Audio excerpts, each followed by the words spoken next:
اللہ کے نیک بندوں سے محبت کرنا یقیناً اللہ تبارک و تعالیٰ کو محبوب ہے۔ جیسا کہ ارشاد باری تعالیٰ ہے، اے ایمان والو، اللہ سے ڈرو اور سچوں کے ساتھ ہو جاؤ۔ پارہ نمبر 11 سورہ توبہ آیت نمبر 119۔ اس آیت میں اللہ تعالیٰ نے اپنے بندوں کو اپنے سے ڈرنے اور صادقین کے ساتھ ہونے کا حکم فرمایا ہے، تاکہ لوگ ان کی صحبت میں رہ کر خود بھی سچے راستے پر گامزن رہیں۔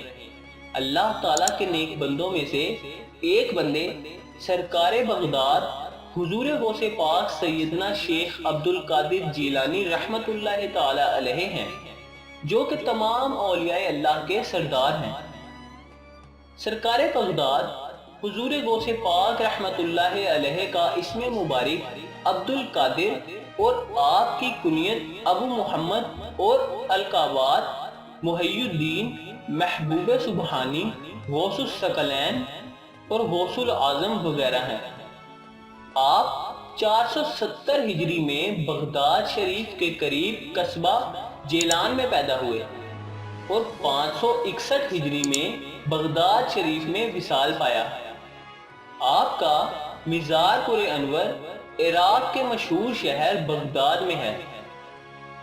الحمدللہ ہم اہل سنت والجماعت حضور غوث پاک رحمت اللہ علیہ سے بے حد درجہ محبت و انسیت رکھتے ہیں اور ان کے نام کی فاتحہ دلاتے ہیں۔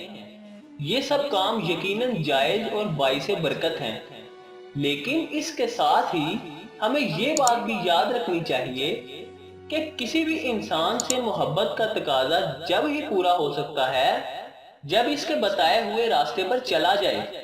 میں کسی کی محبت پر شک نہیں کر رہا، لیکن اگر آج جائزہ لیا جائے، یہ بات ہم پر آشکارا ہو جائے گی کہ آج ہم حضور غوث پاک رحمت اللہ تعالی علیہ سے محبت کا دعویٰ تو کرتے ہیں، لیکن صحیح معنی میں ہم ان سے محبت کے دعوے میں سچے نہیں ہیں۔ انہوں نے ہمیں زندگی جینے کا جو راستہ بتایا، آج ہم اس کو بھولے ہوئے ہیں۔ ہمیں انہوں نے نبی کریم صلی اللہ علیہ وآلہ وسلم سے جس محبت کا درس دیا، آج ہم اس کو پس پشت ڈالے ہوئے ہیں۔ جو تعلیمات حضور غوث پاک رحمت اللہ علیہ نے ہمیں عطا فرمائی، آج ہم ان پر عمل پیرا ہونا تو دور، ان تعلیمات کے خلاف عمل کرنے کو اپنے لیے فخر سمجھ رہے ہیں۔ حضور غوث پاک رحمت اللہ تعالی علیہ سے ہماری محبت سچی اسی وقت ہو سکتی ہے جب ہم ان کی تعلیمات پر عمل پیرا ہوں۔ اللہ تبارک و تعالیٰ اپنے محبوب بندے حضور غوث پاک رحمت اللہ تعالی علیہ کی تعلیمات پر مجھ حقیر کو اور جملہ افراد اہل سنت کو اس پر عمل کرنے کی توفیق نصیب فرمائے۔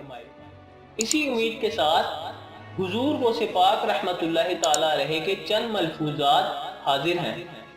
حضرت محبوب سبحانی قطب ربانی شیخ عبد القادر جیلانی رحمت اللہ تعالی علیہ سے خوف کے متعلق دریافت کیا گیا تو آپ نے فرمایا کہ اس کی بہت سی قسمیں ہیں۔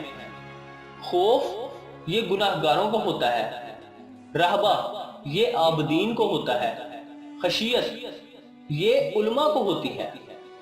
نیز ارشاد فرمایا، گناہگار کا خوف عذاب سے، عابد کا خوف عبادت کے ثواب کے ضائع ہونے سے، اور عالم کا خوف طاعات میں شرک خفی سے ہوتا ہے۔ پھر آپ نے فرمایا، عاشقین کا خوف ملاقات کے فوت ہونے سے ہے، اور عارفین کا خوف ہیبت و تعظیم سے ہے، اور یہ خوف سب سے بڑھ کر ہے کیونکہ یہ کبھی دور نہیں ہوتا، اور ان تمام اقسام کے حاملین جب رحمت و لطف کے مقابل ہو جائیں تو تسکین پا جاتے ہیں۔